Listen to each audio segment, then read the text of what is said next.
സംസ്ഥാനത്തെ ലഹരി മയക്കുമരുന്ന് വ്യാപനം കർശനമായി തടയുന്നതിൽ സർക്കാരിന് ജാഗ്രത കുറവുണ്ടാവുന്നതായി Kerala state service pensioners association ജില്ലാ നേതൃ കൺവെൻഷൻ ആരോപിച്ചു. ലഹരിയുടെ പിടിക്കപ്പെടുന്ന കേസുകളിൽ മുഖം നോക്കാതെ നടപടികളെടുക്കാൻ സർക്കാർ തയ്യാറാവണമെന്ന് കൺവെൻഷൻ അഭിപ്രായപ്പെട്ടു. സംസ്ഥാന വൈസ് പ്രസിഡന്റ് സി ബാലൻ ഉദ്ഘാടനം ചെയ്തു. കേരള സംസ്ഥാനത്തിലെ ഏറ്റവും കരുത്തുറ്റ ശക്തമായിട്ടുള്ള സംഘടനയായി KSSP വളർന്നിരിക്കുകയാണ്.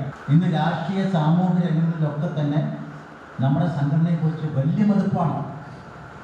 നമ്മൾ ഡിമാൻഡുകൾ നേടിയെടുക്കുന്ന ആവശ്യത്തിന് വേണ്ടി മാത്രമല്ല സമരം ചെയ്യുന്നത്. ഇന്ന് ഡ്രഗ്സ് നമുക്കറിയാം, ഇന്ന് മയക്കുമരുന്നും ഡ്രഗ്സും കഞ്ചാവും മയക്കുമരുന്നൊക്കെ വലിയ വിപത്തിലേക്ക് പോയിക്കൊണ്ടിരിക്കുകയാണ്.